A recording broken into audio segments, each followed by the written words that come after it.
Programme हालाते Hazra देखने वालों की खिदमत में मोहब्बत भरा आदाब नाज़रीन। आज क्रिसमस है। जो लोग भी क्रिसमस मना रही हैं सबको बहुत बहुत मुबारक हो।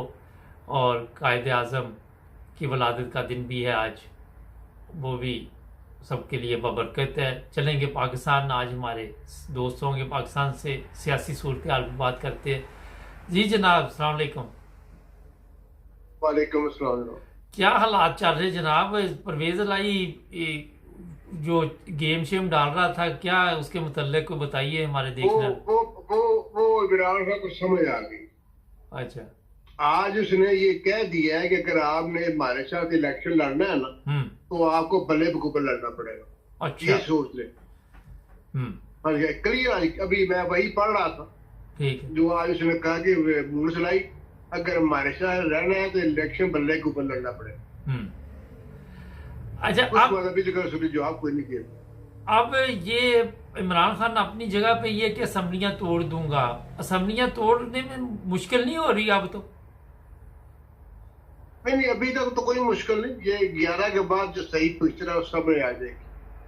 अच्छा, सदर ने कोई काम नहीं दिखाया गवर्नर के बारे में? नहीं, अभी इमरान खान ने कुछ नहीं कहा। हम्म। जो इमरान खान कहेगा तो करेगा ना। अच्छा, आप क्या समझते हैं कि ये परवेज लाई कोई चक्कर चुक्कर तो नहीं दे रहा इमरान खान को? नहीं नहीं, वो तो नंगा हो गया जी। परवेज तो नंगा हो चुका है कि वो उसने चक्कर दिया था। ये जो कोरोना काम था ना, ये परवेज ने इसमें शामिल था बकायदा। अच्छा, ये कह रहा है कि चीफ ये ये इमरान खान के ऊपर क्लियर होगी बात। चीफ सेक्रेटरी के ऊपर कहते हैं कि किसी तरीके से दबाव डाला गया। नहीं नहीं, तो दबाव दिया, उसको कमरे को बंद करके उसको मारा पीटा गया चीफ सेक्रेटरी को। और एक बंदा और था, उसको नाम नहीं याद, दोनों को मारा पीटा गया। अच्छा, ये तो मारने वाले नजायज काम के ऊपर साइन नहीं करने। नहीं तो ये मारने वाले कौन है, उनको क्यों नहीं सामने लाया जा रहा है? क्योंकि ये शोर तो पड़ा हुआ कि उससे करवाया गया ये। मारने वाले वही है जो जो भी ये काम करते हैं। अच्छा, मेरे इतला के मुताबिक अब तो इन्होंने कोई कांटा बदल दिया है कि ये अदालतों को सामने रखेंगे और अदालतों से सब कुछ करवाया करेंगे। अब अदालतें भी शायद थोड़ी इनसे पीछे हट जाए। ये बात भी चल रही है कि अदालतों ने कहा लिया, हमने बड़ा कुछ कर दिया है आपके कहने पे, अब मजीद हमें रुसवा न करें। पब्लिक में हमारी एक टके की भी इज्जत नहीं रही, लोग हमें जज समझते नहीं, तो हमें मजीद जलीलो ख्वार ना कराएं पब्लिक की नजर। अच्छा, उन्होंने ये भी मैसेज दिया है जजों ने। अच्छा, जरदारी वापस चला गया, कहते जलील हो गया, पैसे वो खरीद नहीं सका किसी को भी। वो बड़े बेआबरू करते हुए कूचे से सामने निकले, गलत है। ये सिर्फ काफ लीग पे दबाव डाल रहे थे कि काफ लीग के लोगों को किसी तरह दोबारा वापस लिया जाए। हाँ जी, अगर काफरी उधर चली जाती है फंस करो तो हुकूमत नून लीग की आ जानी थी। और उसके लिए वो भी ये कहते थे कि बेशक परवेज रहे चीफ मिनिस्टर हमारा बन जाए, बस बात तो ये थी। अच्छा, एक चीज की समझ नहीं आई कि वो उसको हमजा को फौरन वापस बुला लिया, तो इनके पास तो जब तादाद ही नहीं पूरी तो उसको क्यों बुला लिया? वो बैठा हुआ था सुकून से वहां पे। देखो जी, उम्मीद तो लगाई हुई थी ना। आप उम्मीद पे दुनिया कायम है। लेकिन आपके ख्याल में जो इमरान खान के पास तादाद पूरी है अगर इतने इतमाद की जो लेके आते हैं तहरीक ये पार्लियामेंट में, पंजाब असम्बली में? उन्होंने आज भी कहा ये 187 हमारे पास से पता हाजिर है, और अभी कुछ जो लोग बाहर है ना, तो 2 उम्र पे या 3 के, वो भी आप वापस आ रहे हैं। ये तो उन्होंने फौरी तौर पर उनको कहा कि वापस आ जाओ ना। हाँ जी, तो इसके अलावा 187 इस वक्त हाजिर है, इस वक्त भी पाकिस्तान में मौजूद है वो। अच्छा, एक जो चीज़ बड़ी अहम है कि इंटरनेशनल मीडिया ने ये खबर देनी शुरू कर दी है कि पाकिस्तान दिवालिया हो चुका है, लोग पैसे निकाल रहे हैं बैंकों से। इसके मतलब कोई आपके पास इंफॉर्मेशन है कि कोई हालात ऐसे नजर आ रहे हैं पाकिस्तान में? इंफॉर्मेशन की मैंने खुद निकलवा ली है। मेरे 300 कितने रुपए पड़े हैं बैंक में, मैंने खुद सारे पैसे निकलवा लिए। मेरी बेटी को मैंने कहा उसने निकलवा लिए।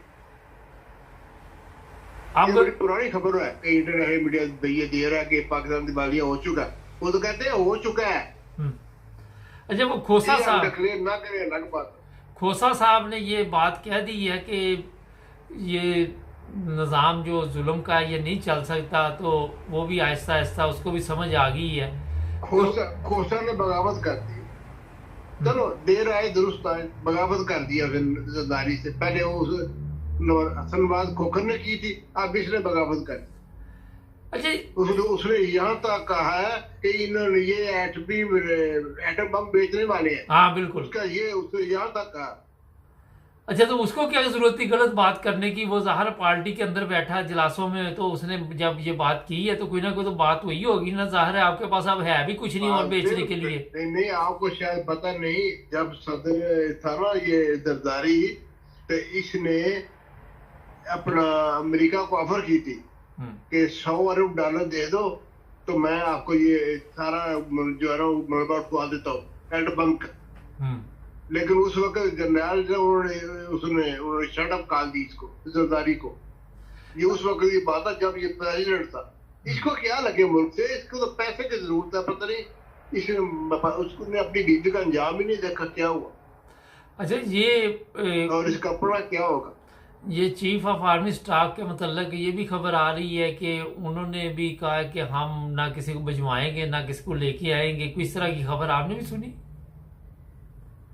अरे ये बात अभी जाके जो मैं समझा होना, पहले तो मैंने आपको कहा था ना 100 दिन में पता नहीं क्या होता है। इस वक्त तो ये सूरत हाल है कि आसम मुनीर बाजवा आर्मी की, बस अभी फिक्र से आप समझ जाए क्या मैंने कहना चाह रहा हूँ। अच्छा, ये बताइए कि हमारी जो इस वक्त पाकिस्तान के अंदरूनी सूरत हाल है, महंगाई की वजह से अवाम परेशान है, मुश्किलात है, सब कुछ है, कोई इसमें तब्दीली नजर आ रही है आपको? तब्दीली क्या, जब भूखे इंसान मरेंगे तब्दीली क्या, खाक आनी, दिन दिन हालात देकर होंगे। अच्छा सर, ये अब ये होगा कि पब्लिक निकल आएगी, फिर अब मुजाहरे शुरू हो जाएगी। इमरान खान ने फिर रैलियों का ऐलान कर दिया जी, फिर उसने ऐलान किया कोई जलसे जुलसे करेगा दोबारा। जी बिल्कुल करेगा। जब वो खड़ा होना शुरू हो गया अपने टांग के ऊपर, तो आशा चल भी पड़ेगा इंशाल्लाह।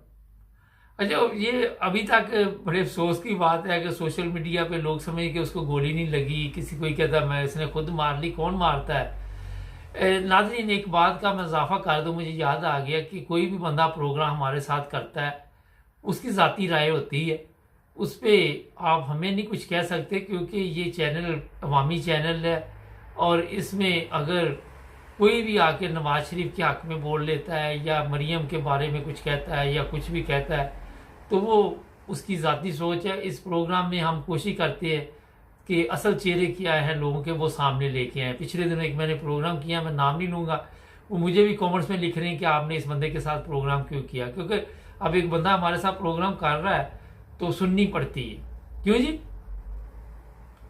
ये बिल्कुल सही बात है। अगर हम एक बंदे की सुनेंगे तो आपको कैसे पता चलेगा गलत क्या है और ठीक क्या है, जब आप हर चीज सामने, फिर हर बंदे का किरदार सामने आना चाहिए ना। बिल्कुल, तो जब आप एक बंदे को लाइन पे नहीं लेंगे तो आपको पता ही नहीं चलेगा कि वो क्या चाहता है और उसकी सोच क्या है।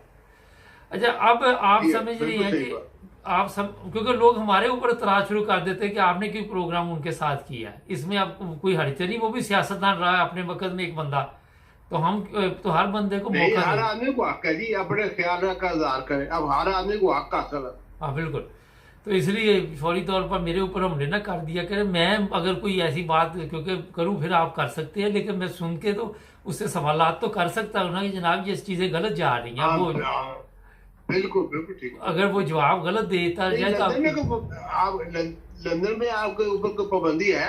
नहीं, मेरे पे कोई पाबंदी नहीं, मेरे पे किसी चीज की पाबंदी नहीं गवर्नमेंट की तरफ से कि आप ये प्रोग्राम ना करें या कोई दबाव? नहीं, कोई नहीं, ये हमारे लोग लिखते हैं, पाकिस्तानी जो है वो कह देते हैं जनाब के फलां के साथ लफाफा साफी लिफाफा साफी नहीं, वो कहते जनाब ये नून लीग के हक में बंदा बोल रहा था भी, अब नून लीग के हक में कोई बोले तो हम क्या कह सकते। जी जो मर्जी बोले जी, जिसको को अच्छा लगता है उसके हक में उसको बोलना हो तो उसका हक है, बोले, चाहे गलत हो चाहे सही हो। बिल्कुल। चलें, बहुत शुक्रिया सर, अपना ख्याल रखें, थैंक यू। नाज़रीन, हमारे चैनल को सब्सक्राइब करें और जुड़े रहें हमारे साथ। मिलेंगे नए प्रोग्राम, देखते हैं प्रोग्राम आज मुबारक के साथ, और एक और प्रोग्राम आपको दिखाएंगे। सब्सक्राइब कर लें। अस्सलाम वालेकुम नाज़रीन, प्रोग्राम आज पाकिस्तान के साथ। सबसे पहले आज जो भी लोग क्रिसमस मना रहे हैं सबको बहुत बहुत क्रिसमस की मुबारकबाद हो। और आज कायद आज़म की वलादत है, तो ये स्पेशल प्रोग्राम किया जाएगा कि क्या कायद का ख्वाब जो पाकिस्तान के मतलब देखा था वो पूरा हो रहा है, या कुछ उसमें कमी है, या बिल्कुल ही हम ज़ीरो पे जा रहे हैं। या हमारे जो सियासतदान हैं, आज उनकी मैं तकरीरें सुन रहा था, वो बता रहे थे कि कायद आज़म वाला पाकिस्तानी हम बना के बैठे हुए हैं। अब्दुल क़य्यूम साहब हमारे साथ होंगे स्वीडन से। मुझे हंसी क़य्यूम साहब इसलिए आ गई कि आज के दिन भी झूठ बोली आ रही है। तो आप क्या समझते हैं कि कायद आज़म का जो पाकिस्तान था वो ये वाला था? मुबारक साहब, पहली बात यह है कि ये तो हम खुशकिस्मत हैं कि चलो कायद आज़म जैसा बंदा पैदा हुआ, उसने सारी जिंदगी अपनी मेहनत, अपनी तालीम, अपना पैसा, अपना वक्त, अपनी खुशियां सारी पाकिस्तान को बनाने पे लगा दी। ये तो उसने पाकिस्तान के साथ या पाकिस्तानी के साथ नेकी की, जो आप 73 साल पहले की बात है। लेकिन कायद आज़म ने जो पाकिस्तान बनाया था और उसके जो ख्वाब होंगे कि मैं इस मुल्क को दुनिया की नजरों में किस तरह देखना चाहूंगा, तो वो तो उसके ऊपर तो डाका पड़ गया। उसके ऊपर डाका ये पड़ गया कि कायद आज़म के बाद फौरन तमाम पाकिस्तान के वो गुंडे, चोर, चक्के, आरामखोर लोग जो थे वो नजरों में रखे हुए थे। कायद आज़म फौत ही हुआ तो इसके बाद उन्होंने इस पाकिस्तान के ऊपर कब्जा कर लिया और पाकिस्तान की जायदाद, पाकिस्तान की प्रॉपर्टी, पाकिस्तान के रिसोर्सेज, पाकिस्तान के मादनियाती रिसोर्सेज, जो कुछ क्या क्या हमारे मुल्क में नहीं, सब के ऊपर कब्जा कर लिया।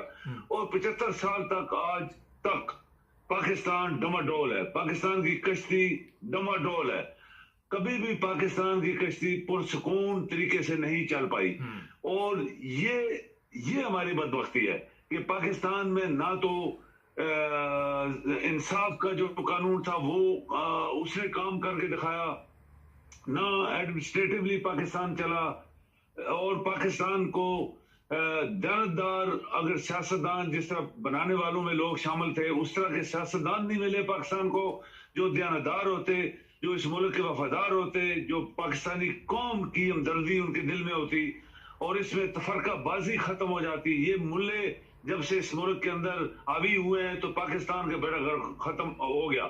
तो ये सारी चीजें इन्होंने पाकिस्तान को तबाह किया। आज पाकिस्तान जिस हालत में चल रहा है वो एग्जैक्टली ऐसी है जैसी वो अंधा है, वो बहरा है और उसकी कोई डायरेक्शन नहीं है। तो ये दुनिया की कौमें तो वक्त के साथ साथ बढ़ती गई, चलती गई। बांग्लादेश हमसे 50 साल पहले आजाद हो गया था। देखें वो किस तरह अपनी कौम को, एक औरत उसको किस तरह लेके जा रही है, किस तरह उस मुल्क ने तरक्की की, किस तरह दुनिया में नाम पैदा किया। वो किसी से उधार भी नहीं ले रहे, जिस तरह हम हर रोज अरबों के पास जाके पांव चाटते हैं, पैसा पैसा पैसा, और वो नफरत से देखते हैं। हमारे पास सब कुछ था, हमारे सियासतदानों ने लूट लिया इसको। आपके अदारे, अगर हम कहें कि जस्टिस सिस्टम तो टोटली जीरो, उसने प्रूव किया कि ये टोटली जीरो सिस्टम रहा है पाकिस्तान में। और बड़े मजबूत अदारे वो अपने आप को तो मजबूत बनाते रहे लेकिन मुल्क को कमजोर करते रहे। और आज पाकिस्तान एक आप कहें कि अफसोसनाक, एक शर्मनाक, एक डगर के ऊपर आगे खड़ा हो गया।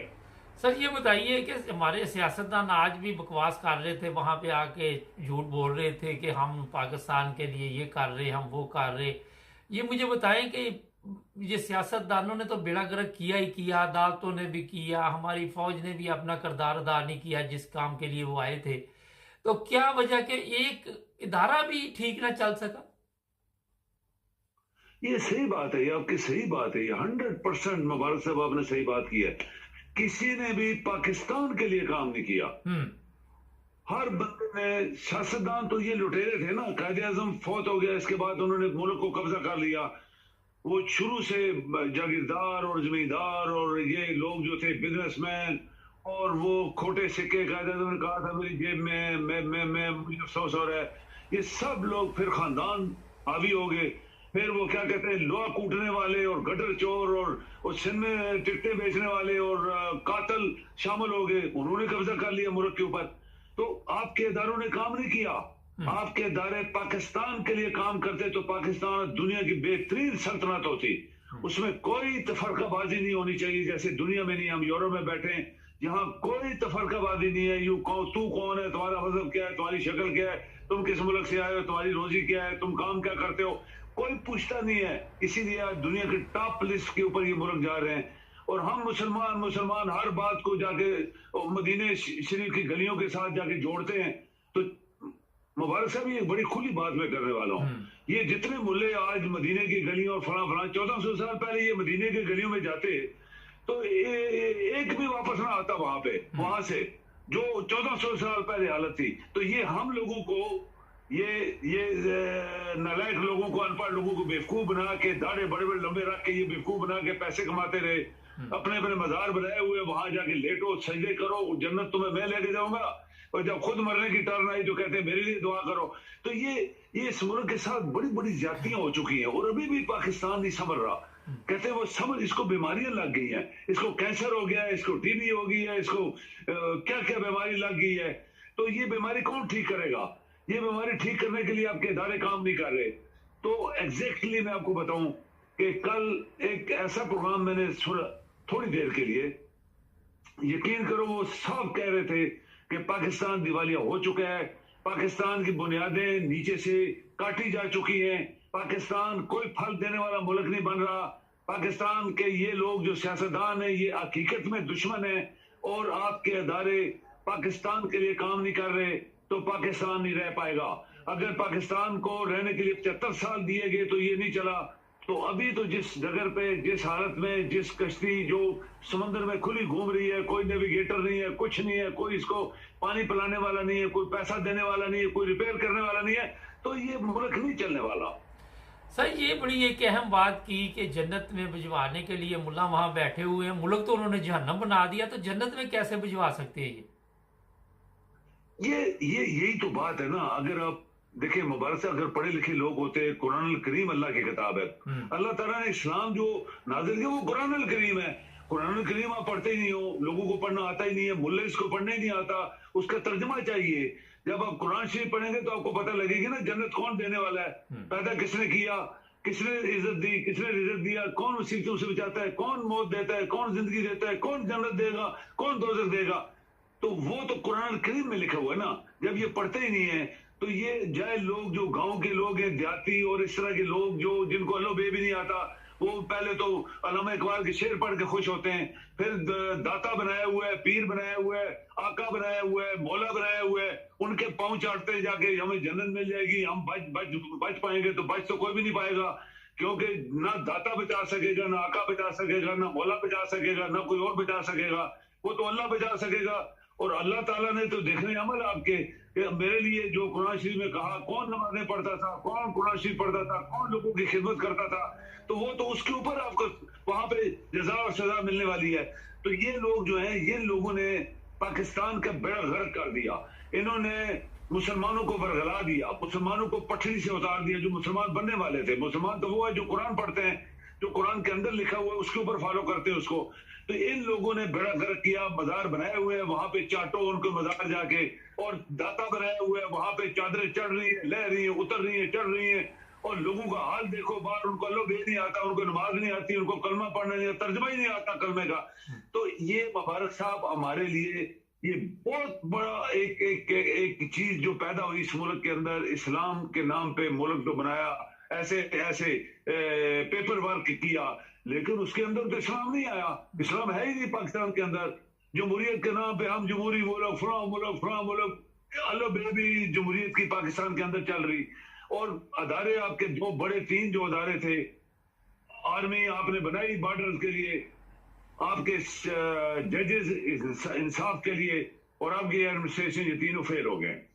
अच्छा सर, एक बड़ा अहम सवाल है, एक ब्रेक लेते हैं, उसके बाद बातचीत जारी रहेगी। मुझे ब्रेक का कहा जा रहा है। जी नाज़रीन, ब्रेक के बाद आपकी खिदमत दोबारा। सर ये बताइए कि मैं कल मोरक्को तकरीबन 27 दिन रह के आया हूँ, ना मैंने वहाँ कोई मज़ार देखा, ना मैंने वहाँ कोई वो बाबा देखा जो किसी की किस्मत बदल रहा है, अपनी किस्मत का बेड़ा गर्क हुआ उसका, ना मैंने वो कोई ऐसे कब्रों पे पूजा करते देखे, ना मैं कोई ऐसी चीज़ देखी। और उन्होंने अपने मुल्क में बड़ा अमन रखा हुआ है। ना मैंने एयरपोर्ट पे कोई ट्राली जमा करता देखा, ना एयरपोर्ट पे मैं कोई फ़कीर देखा, ना मैंने कोई ऐसी चीज़ देखी। और जो मेहमान आ जा रहे हैं, कोई रिश्वत नहीं ली जा रही, कोई डिस्टर्ब नहीं, बड़े पुरसकून माहौल के साथ आप वहाँ से आ सकते हैं और जा सकते हैं। अगर आप पाकिस्तान जाना हो तो आपको लिए मुसीबत बनी होती है कि मैं ये पैसे कहाँ छुपाऊँ, मैं ये किधर करूँ, मैं वो किधर करूँ। आप क्या समझते हैं कि हमारी अवाम जो है वो तो, अब मुल्ला ने अगर जहालत में रखी तो इन्होंने खुद भी कोई कोशिश नहीं की अपने आप को बदलने की? सही बात है, ये आपकी सही बात है मुबारक साहब। पहली बात मैं आपके अभी एक चीज में मैं आपकी तारीफ करना चाहूंगा कि आपने अपने व्यूअर्स को बड़े बड़े जबरदस्त प्रोग्राम दिए और दुनिया की इंफॉर्मेशन दी। ये मोरक्को की इंफॉर्मेशन भी एक उसमें अपग्रेडिंग है कि मोरक्को जैसा एक छोटा मुल्क और किस तरह उन्होंने अपने आप को संभाला हुआ है, किस तरह साफ सुथरा रखा हुआ है। कोई सियासत, कोई मजहब, कोई चीज नहीं है। सब अपने अपने मजहब में वो अपना नमाजें पढ़ रहे हैं, कुरान पढ़ रहे हैं, सब कुछ कर रहे हैं। लेकिन वो जो पाकिस्तान में जो शोशा चल रही है, मैं फलां, मैं फलां, मैं फलां, फलां फलां फलां, दोज़ख नहीं जाएगा जन्नत पे। तुम हो कौन भाई? दोज़ख जन्नत तुम कौन देने वाले हो? तुम तो खुद दोज़खी हो सारे, तुम तो खुद दोज़ख में जाओगे। जिनको कुरान ही नहीं पढ़ना आता तो वो दोज़ख में जन्नत में कैसे लोगों को तकसीम करने वाले हैं? ये पाकिस्तान के अंदर मैंने खुद मजार देखे, आप जाएं तो वहां पे क्या हो रहा है मजारों के ऊपर। ये गलत अल्फाज में इस्तेमाल नहीं करना चाहता। वहां जो मैंने अपनी आंखों से देखा, वो चाहे वो इंडिया है चाहे वो पाकिस्तान है, जितने मजार हैं वहां पे मजार, वहां क्या वो दाता साहब उनको क्या जन्नत दोज़ख रोजी इज्जत देगा? नो। उसका आवाज देके देखो, कुरान करीम कहता है कि आवाज दो उसको, वो बोलेगा क्या तुम्हें रोजी देगा, तुम्हारी जिंदगी बढ़ा देगा, तुम्हारी मदद करेगा? नो। तो ये चीजें जो कुरान करीम में लिखी हैं, तो ये कुरान करीम ही लोग नहीं पढ़ते तो उसको क्या पता है? वो पीरों के चक्कर में वो जी मौलाना रूमी की कहानियां सुनाई जा रही हैं। भाई कुरान करीम अल्लाह ताला ने फरमाया पढ़ो और पढ़ाओ। नबी को अकरम सल्लल्लाहु अलैहि वसल्लम कहा कि तुम खुद पढ़ो और लोगों को बोलो कि कुरान करीम पढ़े। और कुरान करीम ही की वजह से आप मेरे तक पहुंच सकते हो। अल्लाह ताला ने फरमाया कुरान मेरे तक डायरेक्ट, कुरान करीम पढ़ते पढ़ते मेरे तक आ सकते हो, मैं इतना नजदीक हूं तुम्हारे। तो ये जो लोगों ने, मुल्लाद ने पाकिस्तान को इस्लाम से उतार दिया, 100% उतार दिया। कोई मौलाना रूमी कहानियां सुना रहा है, कोई जनाब वो मियां मोहम्मद के शेर पढ़ रहा है, कोई अल्लामा इकबाल के शेर पढ़ के खुश हो रहा है कि हम जन्नत में जाएंगे। तो ये जन्नत में जाने वाले नहीं है।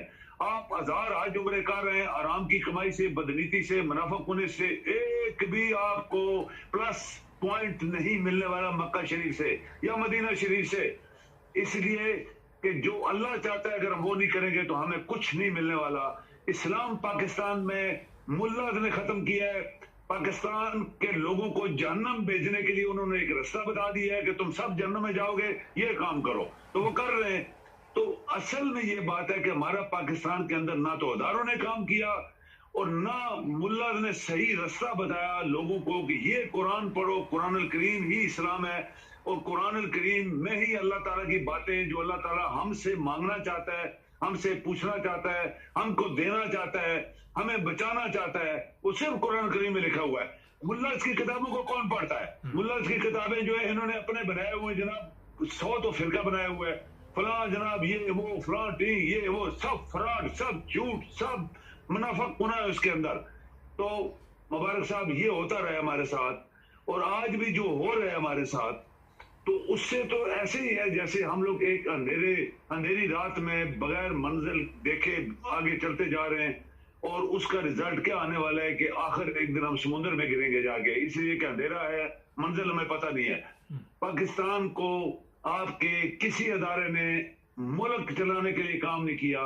जस्टिस सिस्टम आपका जीरो है। अदारी आपके बड़े बड़े अदारों ने खरबों रुपए, ट्रिलियन डॉलर्स उसके ऊपर खर्च किए गए, वो मुल्क को बचा नहीं पाए। अंदर क्या हो रहा है? आपके टेररिस्ट मुल्क के अंदर छुपे हुए हैं और उनको आज तक 75 साल में पकड़ नहीं पाए। आपके मुल्ला फजलू और उसका ये लाल मस्जिद वाला, मैंने आपके प्रोग्रामों में कई दफा पॉइंट आउट किया है कि ये दुश्मन है, इनको पकड़ो, इन्होंने फौज बनाई हुई है, यही तालिबान है, यही पाकिस्तान के दुश्मन है जो आपको रोज मारते जा रहे हैं।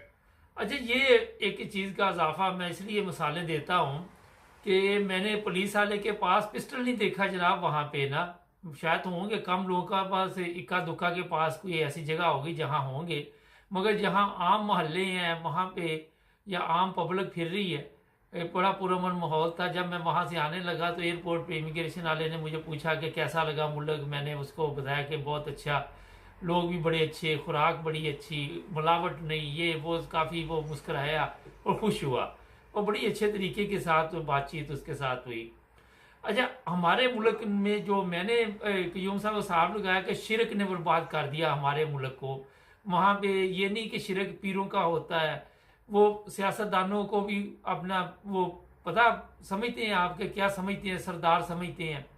फिर आप ये खुलकर नहीं बता सके कि मज़ारों पे क्या होता है, जना होता है, वहाँ गवाह होता है, वहाँ चर्च, फीम, पता नहीं ड्रग्स का धंधा होता है, हर जुर्म वहाँ पे होता है। दाता दरबार लड़की गई वहाँ से उठा के ले गए, पता नहीं कितनी देर कितनी दफ़ा वो बिकी वहाँ पे। आपने बड़ी ज़बरदस्त बात की कि कुरान को छोड़ दिया, हम कुरान को ना समझ सके, ना कुरान मजीद के मतलब हम कोई काम कर सके, ना कोई उसके मतलब मुल्क को चला सके, ना हम सियासत में साफ रहे, वहाँ भी झूठ रहे, मज़हब से हम दूर हो गए। अच्छा, आजकल अदालतें जो है वो फैसले कर रही कि आप जनाब असम्बली नहीं तोड़ सकते, आप ये नहीं कर सकते, आप वो नहीं कर सकते। मैंने कहा थोड़ा सा आपसे पूछता हूँ कि ये क्या तमाशा चल रहा है? ये आपने मुबारक साहब जो एक बात की उसको मैं अभी एक छोटी रिपीट, मैं वो अल्फाज इस्तेमाल नहीं करना चाहता था जो आपने बात कर दी। जितने पाकिस्तान में मज़ार हैं वहां उसको कहें कि अड्डे बने हुए हैं। अभी अड्डों में आप क्या क्या शामिल करते हैं, वो सिर्फ अड्डा है। हाँ। वहां पे छुप के वो पुरगे पहने और मर्दों ने दाढ़ियां रखी हुई, ऊपर कुल्ले पहने और वहां जाके अड्डों के ऊपर जाते हैं और वहां अपने जो दुनिया के गुनाह हैं मुनाफिक वो वहां पे करते हैं। और मजार पे तो उनको कुछ नहीं मिलने वाला, वो सारी रात बैठे रहे, सारा दिन बैठे रहे, 100 कुर्बानियां दें, वो तो देगे लोगों को बिचवाए, उनको एक भी सवाब या एक पॉइंट पॉजिटिव नहीं मिलने वाला। ये मेरा ईमान है, ये बहुत बड़ा शिर्क है अल्लाह ताला के साथ। और अल्लाह ताला ने एक ही बात की है कि सिर्फ मुशरक लोगों को मैं बख्शूंगा नहीं, बाकी मेरी मर्जी है, मैं अल्लाह हूं, जिसको चाहूंगा मैं छोड़ दूंगा, किसी वजह से भी छोड़ दूंगा, लेकिन मुशरक जो लोग होंगे उनको कभी मैं नहीं बख्शूंगा। वो दोजख में ही जाएंगे शैतान के साथ, और शैतान की पूरी जो उसकी गैंग थी। तो ये जो मुशरक पुनः पाकिस्तान में शुरू कराया, ये मुल्ला ने करवाया। ये मुल्ला गरीबों यानी अनपढ़ जाहिल लोगों को वर्गला के और उन्होंने फिर ये बड़े बड़े मजार बनाए और झंडे लगवाए ऊपर, और क्या क्या हुआ। और वहां जाके उधर मजारों को चाटते हैं, चादरें चढ़ रही हैं, उतर रही हैं, चढ़ रही हैं, और बाहर अड्डे बने हुए हैं। अड्डे के अंदर एक अड्डा बहुत बड़ा अर्थ में इस्तेमाल करो जिसके अंदर बहुत कुछ चल रहा है वहां पे।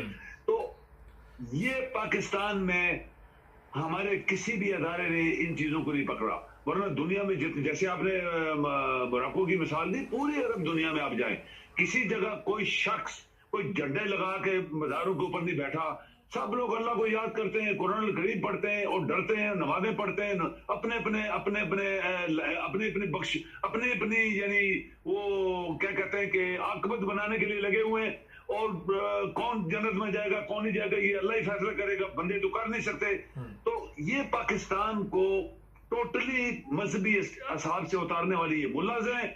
मुल्ला को किसी ने पकड़ा नहीं है, मुल्ला फिर टेररिस्ट बन गए, मुल्ला टेररिज्म पैदा करने वाले बन गए और आज लोगों को मार रहे हैं। आपके अदारे जो हैं वो नाकाम हो चुके हैं, अदारे भी इनको पकड़ नहीं पाए। और देखें सियासतदान, ये तो बहुत बड़े डाकू है ना, ये तो कायदे आजम का बना हुआ पाकिस्तान इन्होंने डाका मार के कब्जा कर लिया है। और आज आपके अवाम कुछ नहीं कर पा रहे, अवाम बड़ी ताकत होते हैं। अगर अवाम आज निकल आए 2-4 करोड़, इनको भागने की जगह नहीं मिलेगी। ये लोगों को गर्दन से पकड़ लेंगे कि आओ तुमने हमारे साथ क्या किया है। कौन करेगा?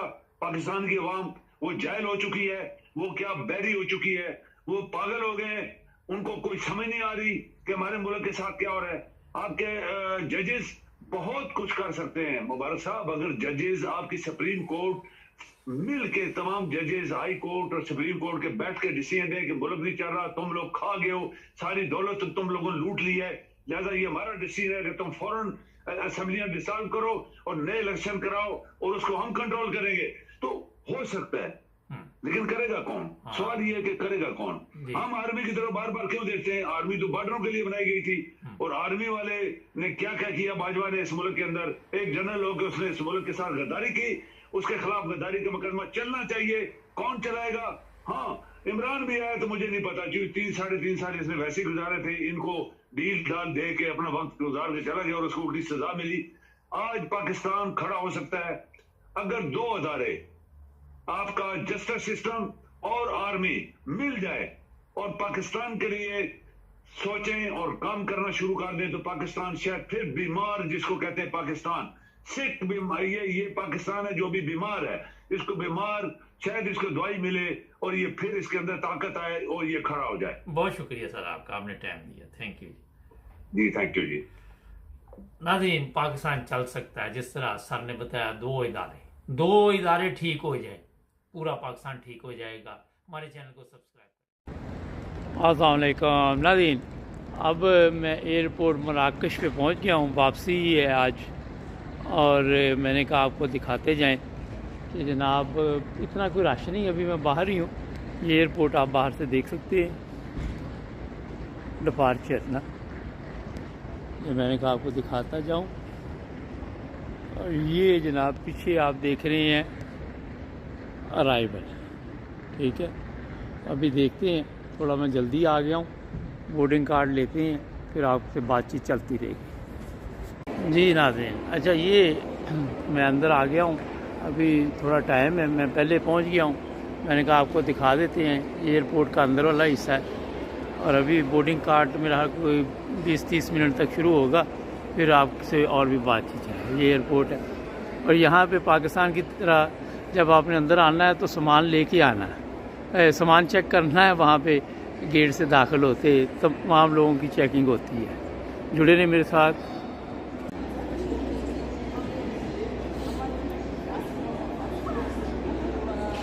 जी नाज़रीन, अभी थोड़ी देर तक बोर्डिंग शुरू हो रही है, उसके बाद जनाब देखते हैं आगे आगे होता है क्या।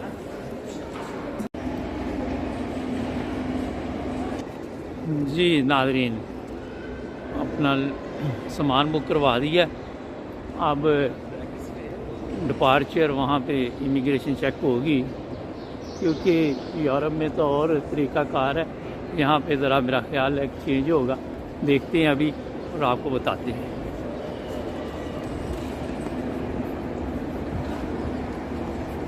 जी अस्सलाम वालेकुम नाज़रीन, अच्छा ये है कि यहाँ पे वो पाकिस्तान वाला सिस्टम है कि मैं थोड़ा सा बता देता हूँ, काफ़ी टाइम इमिग्रेशन लगाती है यहाँ पे, यूरोप की तरह नहीं है। जिनके पास ज़ाहिर है यूरोपियन पासपोर्ट है वो तो वहाँ गुजर जाते हैं, मगर जो आम पब्लिक होती है उनके लिए वहाँ भी वक्त लगता है, वो भी ज़ाहिर है चेक करते हैं। तो पुलिस वाला अच्छा था, यहाँ इमिग्रेशन में पुलिस वाले ही बैठे हुए, और वो काफ़ी उससे गपशप भी हुई, और मेरा ख्याल है कि अच्छे लोग हैं, ये कोई इतना बड़ा मसला नहीं हमें, क्योंकि आदत नहीं है इंतज़ार की, थोड़ा बहुत इंतज़ार करना पड़ता है। तो अब मैं आपको दिखाता हूँ अंदर वाला हिस्सा एयरपोर्ट का।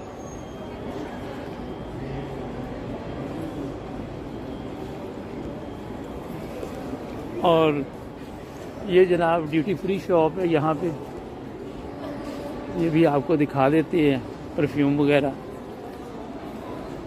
क्योंकि मुझे तो ज़रूरत नहीं खुशबू की, वैसे ही बहुत खुशबू आती है, लेकिन ये उन लोगों के लिए जिनको ज़रूरत होती है।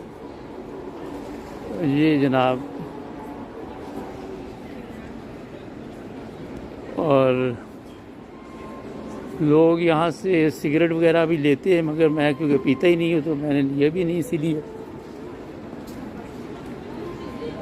छोटा सा एयरपोर्ट है, माला ज़ारा, हिथरो, फ्रैंकफर्ट एयरपोर्ट तो बहुत बड़े हैं।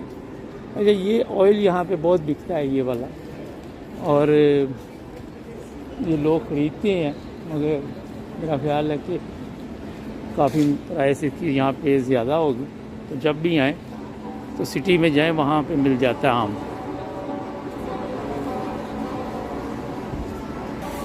अच्छा, यहाँ पे बोर्डिंग कार्ड पे भी स्टैंप लगाते हैं और पाकिस्तान में भी लगाते हैं। ये यूरोप वगैरह में नहीं है, अमेरिका वगैरह में नहीं है, कनाडा में भी नहीं है, मगर यहाँ पे मेरा ख्याल है कि सेम ही सिस्टम है। तो मैंने कहा आपको बताता जाऊँ। ये जनाब सब ड्यूटी फ्री शॉप है। अभी वेटिंग रूम में इंतज़ार भी होगा।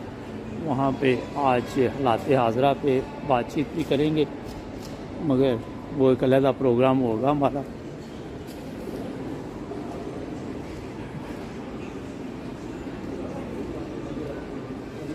ये मराकश का जो एयरपोर्ट है उसकी यहाँ डिपार्चर है, वो वाला हिस्सा।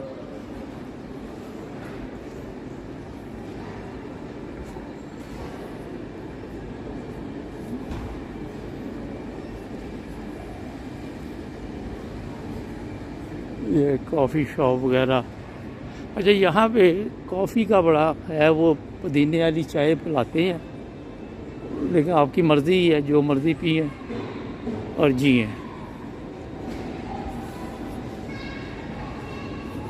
ये जनाब आपको मैंने दिखा दिया। ये देख, ये अच्छा बनाया हुआ है, खूबसूरत सा। आपने जाना नहीं कहीं पे। तो जनाब ये आपको यहाँ पे खाने पीने की चीज़ें मिलती हैं। अच्छा, चलते यहाँ दिरहम है, मगर प्राइस एरो में लिखी हुई यूरो में। तो अगर आप को बड़ा नोट देंगे तो बकाया जो है वो दिरहम में मिलेगा। मैंने कहा आपको बता दो, ये मराकश एयरपोर्ट। अच्छा, प्राइस यहाँ पे यूरो में लिखी हुई है। मार्केट में भी आए ना, ड्यूटी फ्री शॉप पे भी, वहाँ पे भी यूरो में ही लिखी हुई है, एरो में।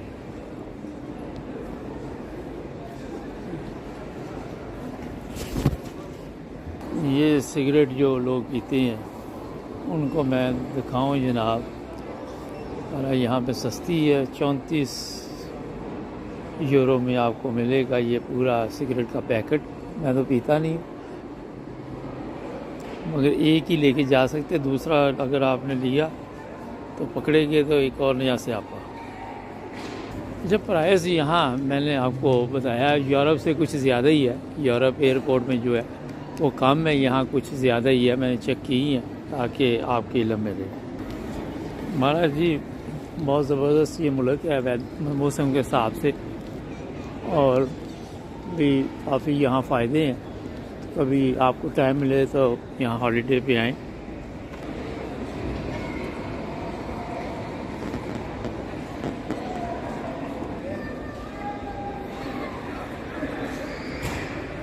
अच्छा जी, अब प्लेन में जा रहे हैं। थोड़ा मुझे लग रहा है लेट है ये ब्रिटिश एयरवेज। देखते हैं कितना लेट है। अच्छा जी, ये तो हो गया सब कुछ। अब चलते हैं प्लेन में, और मेरा ख्याल है 10-20 मिनट लेट है प्लेन, मगर कोई नहीं, इतना तो चल जाता है। ये जनाब बाहर का भी आपको थोड़ा नज़ारा करा दें।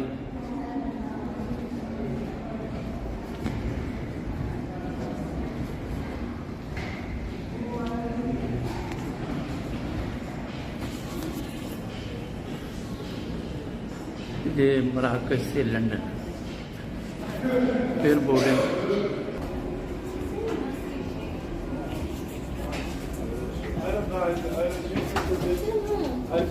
ये लग रहा है कि फुल है प्लेन। अभी देखते हैं। ये तकरीबन 3 घंटे 45 मिनट लगेंगे। आती दफ़ा 3.5 घंटे, जाती दफ़ा 15 मिनट ज़्यादा।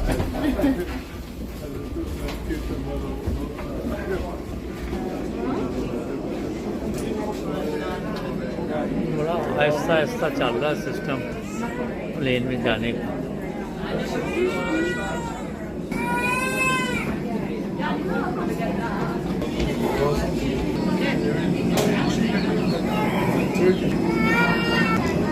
नहीं, अब प्लेन में चलते हैं, फिर देखते हैं। Smoking devices is not permitted at any time while on board. If the children's toilets, which are fitted with smoke detectors. अच्छा जनाब, ये सीट है अपनी।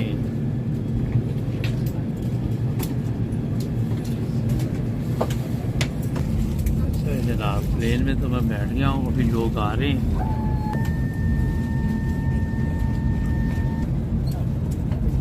ये जनाब मैं कोई मराकश में रहा हूँ 27 दिन, क्योंकि मौसम बड़ा अच्छा था, गर्मी थी, इंग्लैंड में बड़ी ठंड थी। तो 27 दिन बाद ब्रिटिश एयरवेज के ज़रिए आज वापस जा रहा हूँ। देखते हैं हिथरो पे क्या है, कह रहे हैं कि हड़ताल हुई है, मुझे ईमेल आई थी, अभी देखते हैं।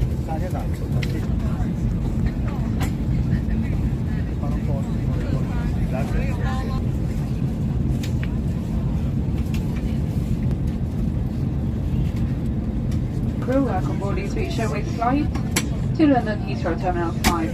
To help us depart on time, please place all large hand baggage and brake positions and location and operation of the doors. In the event of an emergency, low-level lighting will guide you to an exit. 5. Please ensure your seatbelt is fastened. It must be worn whenever the signs are on. Oxygen will be provided. Oxygen mask like this will appear automatically. And the knees on the side of your seat. If required.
A very warm welcome to London Heathrow Terminal 5. The local time here is just approaching 2:45 in the afternoon. Please do remain seated with your seatbelt securely fastened until the fasten seatbelt signs have been switched off. When it's safe to do so, please do take care when opening the overhead lockers, as items may have moved and could fall out, causing injury. You may now make and receive calls as well as use all data services on your handheld electronic devices.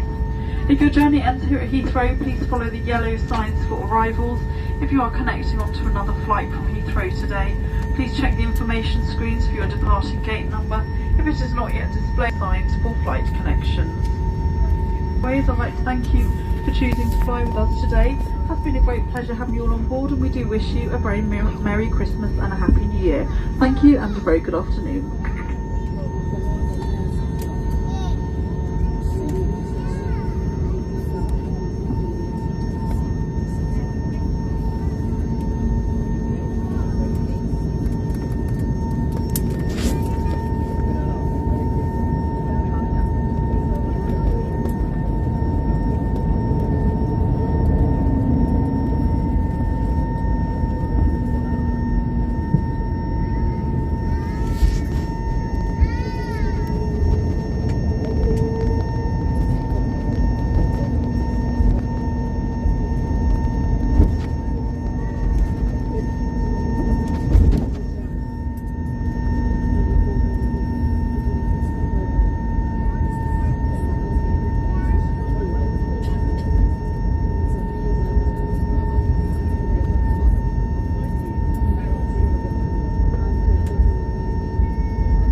Please remain seated. The seatbelt sign is still switched on. Thank you. Please remain seated once again. Once again, please remain seated until the seatbelt sign has been switched off. Thank you.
enjoyed the open aeroplane, and welcome to Heathrow.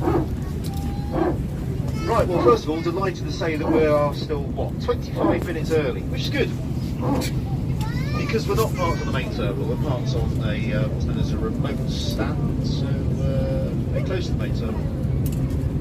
You'll be disembarking through the forward left-hand door as usual, but you'll disembark down some steps onto some buses. The good news is the steps are here. The bad news is the buses aren't. The bad news. First one just around that period. It's a bit of a stop-start process, it takes a few minutes disembarking this way. We can only let so many off the aeroplane in one go, but we have to stop you and then wait for the next bus to pull up. Having said that, you do end up going to exactly where you want to be. The buses will take you to Terminal 5A, and then it's just a very short journey up the escalator to passport control and baggage reclaim on your way. I've lost the ability to speak now. Where are we heading off to this afternoon? Have a safe onward journey. It's Christmas Eve, so a very Merry Christmas to you all, and fly British Airways today. Thank you. Make you feel like you can make the connection, but then they just dash the whole last minute.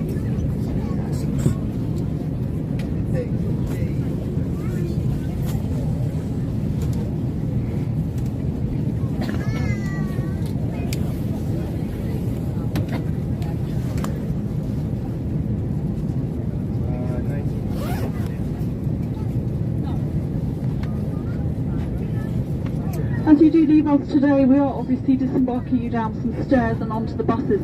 Please do use the handrails provided on the stairs, and please do take care as you leave the aircraft. Thank you.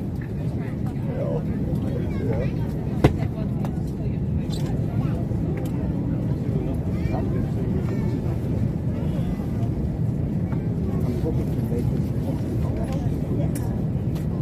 But now they just have to VOA.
किया तो है programme आज जो है उसमें किया